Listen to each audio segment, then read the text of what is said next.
12 ஆண்டு காலம் ட்ரம்பிடம் மட்டுமே மண்டியிட்ட மோடியை முதல் முறையாக மாணவர்களிடம் மண்டியிட வைத்த பெருமை ஜந்தர் மந்தர் போராட்டத்திற்கு உண்டு. பாலிலே எறும்பு விழுந்தால் எடுத்து போட்டு விட்டு குடிக்கலாம், விஷத்திலே எறும்பு விழுந்தால் குடித்தால் என்ன, குடிக்கவில்லை என்றால் என்ன? நீட் தேர்வே ஒரு முறைகேடுதான். நீட் என்பது டீச்சிங்கை கொண்டு கோச்சிங்கை கொண்டாடுகிறது. நீட் என்பது மாநில உரிமையை குழி தோண்டி புதைக்கிறது. நீட் என்பது மாணவர்களின் தன்னம்பிக்கையை ஒழித்து தற்கொலைக்கு தள்ளுகிறது. மாணவர்கள் மீது கட்டவிழ்த்து விடப்பட்ட இவ்வளவு கொடிய அடக்குமுறைக்கு உள்துறை அமைச்சர் பதில் சொல்ல வேண்டும். மாண்புமிகு அவைத் தலைவர் அவர்களே வணக்கம்.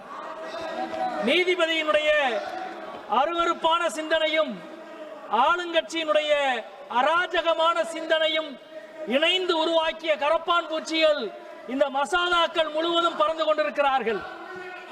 ஜூலை 19ஆம் தேதி நள்ளிரவு உலக இளைஞர்கள் உலகக்கோப்பை கால்பந்து ஆட்டத்தை ரசித்து பார்த்து முடித்து 4 மணி நேரத்துக்கு பிறகு இந்திய இளைஞர்களும் மாணவர்களும் ஜந்தர் மந்தரிலே இருந்து தனது போராட்டத்தை, தங்களது ஆட்டத்தை துவக்கினார்கள். மோடி அமித்ஷாவுக்கு எதிரான அவர்களின் ஆட்டம் சாதாரண ஆட்டம் அல்ல. 12 ஆண்டு காலம் ட்ரம்பிடம் மட்டுமே மண்டியிட்ட மோடியை முதல் முறையாக மாணவர்களிடம் மண்டியிட வைத்த பெருமை ஜந்தர் மந்தர் போராட்டத்திற்கு உண்டு. வரலாற்றின் விசித்திரம் பார்த்தீர்களா? பிரதமர் அவர்களே, இந்த அவைக்கு வாருங்கள், நாட்டுக்கு பதில் சொல்லுங்கள் என்று எல்லா எதிர்க்கட்சி தலைவர்களும் கேட்டோம். அப்பொழுதெல்லாம் அவர் வரவில்லை. இன்றைக்கு என்ன ஆனது தெரியுமா? 8 வயது சிறுவர்கள் 1 லட்சம் மீம்ஸ்களை போட்டு துளையிட்டு விட்டார்கள். வேறு வழி இல்லாமல் நள்ளிரவு 12 மணிக்கு செல்ஃபி வீடியோ போடுகிறார் பிரதமர். அது மட்டுமல்ல, மற்ற அமைச்சர்களையும் பார்த்து நீங்கள் எல்லாம் ரீல்ஸ் போட கற்றுக்கொள்ளுங்கள் என்று சொல்லியிருக்கிறார். எவ்வளவு பெரிய வீழ்ச்சியை நீங்கள் சந்தித்துக் கொண்டிருக்கிறீர்கள். நடைபெற்ற இந்த போராட்டத்தின் வீரியத்துக்கு முன்பு அவர்களின் கோரிக்கையும் தலைவர்களும் எல்லாம் மிகச்சிறியதுதான். இன்னும் சொல்ல போனால் தர்மேந்திர பிரதான் அவருடைய ராஜினாமாவும் மிகச்சிறியதுதான். அவர் பிரதமரை காப்பாற்றி இருக்கிறார், அவ்வளவுதான். மாணவர்களின் உணர்வுக்கு மதிப்பளித்து ராஜினாமா செய்வதா அவர் சொல்றார். மே 3ஆம் தேதி வினாத்தால் கசிந்தது. 83 நாட்கள் எங்கே போனார்? ஏறக்குறைய கடந்த 10 ஆண்டுகளில் 152 முறை வினாத்தால் கசிவு ஏற்பட்டிருக்கிறது. 7.5 கோடி மாணவர்கள் பாதிக்கப்பட்டிருக்கிறார்கள். இவ்வளவு குற்றத்திற்கும் ஒருவர் கூட தண்டனை பெறவில்லை என்றால், ஒரு குற்ற உணர்ச்சி கூட இல்லாமல் அந்த ராஜினாமா கடிதத்தை அவர் சமர்ப்பித்திருக்கிறார். இந்த மசோதாவை தாக்கல் செய்கிற பொழுது அமைச்சர் சொன்னார், நீட் தேர்வை முறைகேடு இல்லாமல் நடத்துவதற்குத்தான் இந்த மசோதா என்று சொன்னார். நாங்கள் கேட்க விரும்புகிற கேள்வி ஒன்றுதான். பாலிலே எறும்பு விழுந்தால் எடுத்து போட்டு விட்டு குடிக்கலாம், விஷத்திலே எறும்பு விழுந்தால் குடித்தால் என்ன, குடிக்கவில்லை என்றால் என்ன? நீட் தேர்வே ஒரு முறைகேடுதான். அதை நியாயமாக நடத்தினால் என்ன, அநியாயமாக நடத்தினால் என்ன? நீட் முழுமையாக ரத்து செய்யப்பட வேண்டும். நீட் என்பது தேர்வு அல்ல, அது ஒரு தொழில். இன்றைக்கு அவருடைய சந்தை மதிப்பு 60,000 கோடி. இன்னும் சில வருடங்களில் அவருடைய சந்தை மதிப்பு 1 லட்சம் கோடி. ஏறக்குறைய கோச்சிங் மாஃபியாக்களின் புகலிடமாக தேசிய தேர்வு முகமை மாறி இருக்கிறது. NTA நீங்கள் உருவாக்கினீர்கள், 2024 சட்டம் நீங்கள் உருவாக்கினீர்கள், இப்பொழுது கொண்டு வந்திருக்கிற திருத்த சட்டம் நீங்கள் உருவாக்கினீர்கள். ஆனால் இவற்றையெல்லாம் உருவாக்கி என்ன பயன்? இந்த தேர்வில், இந்த வழக்கில் உச்சநீதிமன்றத்தின் நீதிபதிகள் கேட்டார்கள், நீங்கள் திருந்தவே மாட்டீர்களா?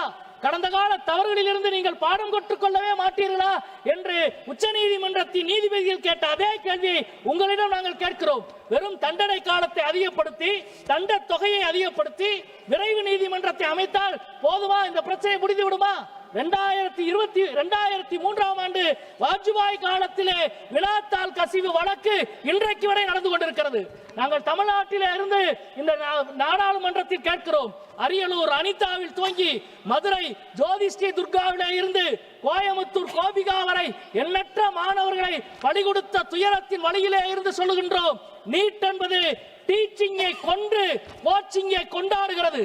நீட் என்பது மாநில உரிமையை குழி தோண்டி புதைக்கிறது. நீட் என்பது மாணவர்களின் தன்னம்பிக்கையை ஒழித்து தற்கொலைக்கு தள்ளுகிறது. எனவே நீட்டை கைவிடுங்கள், NEP-யை கைவிடுங்கள், கார்ப்பரேட் மயமாகிற கல்விக் கொள்கையை கைவிடுங்கள். இன்னும் சொல்ல போனால் கல்வியை மாநில பட்டியலுக்கு கொண்டு வருகிற ஒரு மசோதாவை தாக்கல் செய்யுங்கள். அதை விட்டுவிட்டு இந்த கண்காணிப்பு மசோதாவால் எந்த வேலையும் ஆகப் போவதில்லை. முன்னாள் தமிழகத்தினுடைய அமைச்சர்கள், தமிழக அரசால் அமைக்கப்பட்ட நீதியரசர் ராஜன் குழு மிக முக்கியமான புள்ளி விவரத்தை வெளியிட்டது. நாங்கள் அந்த புள்ளி விவரத்தை இந்த அவையிலே வைக்க வேண்டும், அந்த குழுவினுடைய அறிக்கையை இந்த அவையிலே வைக்க வேண்டும் என்று நினைக்கின்றோம். 2010ஆம் ஆண்டு நீட் அறிமுகமாவதற்கு முன்பு மாநில கல்வி திட்டத்திலே இருந்து மருத்துவக் கல்லூரிக்கு போன மாணவர்கள் 2330 பேர், சிபிஎஸ்இ இருந்து மருத்துவக் கல்லூரிக்கு போன மாணவர்கள் வெறும் 14 பேர் தான். ஆனால் நீட் அறிமுகமான பிறகு சிபிஎஸ்இ இருந்து மருத்துவக் கல்லூரிக்கு போனவர்கள் 1604 பேர். நீட் அறிமுகமாவதற்கு முன்பு கிராமப்புற மாணவர்கள் 65% பேர் மருத்துவக் கல்லூரிக்கு போனார்கள்.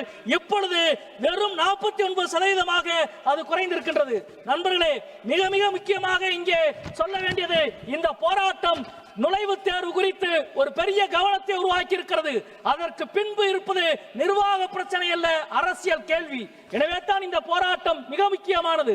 நீங்கள் உங்களது வழக்கப்படி இந்த போராட்டத்தை தகர்க்க என்னவெல்லாம் செய்ய வேண்டுமோ செய்தீர்கள். வெளிநாட்டு சதி, வெளிநாட்டு நிதி, அர்பன் நக்சல் என்று எல்லா வார்த்தையும் நீங்கள் சொன்னீர்கள். ஆனால் அது எதுவும் அங்கே எடுபடவில்லை. இன்னும் சொல்ல போனால் அங்கே அஜித் டிகே அவர்கள் சொன்னதை போல, நான் எனது பெயர் காலிக்காக இருந்திருந்தால், நான் ஒரு இஸ்லாமியனாக இருந்திருந்தால் இந்நேரம் நான் சிறைச்சாலையில் இருந்திருப்பேன் என்று போராட்டத்தின் தலைவன் சொன்னான்.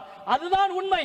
நீங்கள் எவ்வளவு அருவருப்பாக போராட்டத்தை கையாளுகிறீர்கள் என்பதற்கு அது விளக்கம். போராடிய ஒவ்வொரு மாணவர்களையும் இந்த அவையிலே இருந்து நெஞ்சார பாராட்டுகிறோம். அது மட்டுமல்ல, இந்தியாவின் கல்வி சாலைகள் எல்லாவற்றையும் ஜந்தர் மந்தரோடு இணைத்த எஸ்எஃப்ஐ உள்ளிட்ட இடதுசாரி மாணவர்கள் அமைப்பு அனைத்தையும் இங்கே நாங்கள் பாராட்டுகின்றோம். நண்பர்களே, நாங்கள் இந்த 12 ஆண்டு கால மோடி ஆட்சிக்கு எதிராக என்ஆர்சியில் எதிராக போராடினோம்.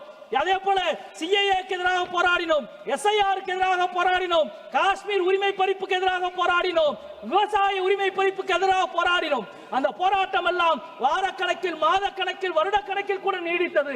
ஆனால் வெறும் 39 நாளில் இந்த போராட்டத்தின் வெற்றியின் ருசியை இவர்கள் உருவாக்கி இருக்கிறார்கள். இது ஒரு அமைச்சரின் ராஜினாமா சம்பந்தப்பட்டதல்ல, ஆளுங்கட்சியின் அராஜக கொள்கையின் தலையிலே இறக்கப்பட்ட இடி என்பதை இந்த நேரத்திலே தெரிவித்துக் கொள்கின்றோம். மாணவர்கள் மீது கட்டவிழ்த்து விடப்பட்ட இவ்வளவு கொடிய அடக்குமுறைக்கு உள்துறை அமைச்சர் பதில் சொல்ல வேண்டும். இன்னும் சொல்ல போனால் இந்த அவையில் மட்டுமல்ல, நாட்டுக்கு முன்பு மன்னிப்பு கோர வேண்டும் என்பதை இந்த நேரத்திலே கேட்டுக்கொள்கிறேன். இந்த கேள்விக்கெல்லாம் நீங்கள் பதில் சொல்லாமல் ஓடி ஒளிய முடியாது.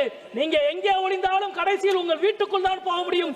வீட்டுக்குள் இந்த கேள்வி மீண்டும் உங்களை எதிர்கொள்ளும் என்று சொல்லி முடிக்கின்றேன். நன்றி, வணக்கம்.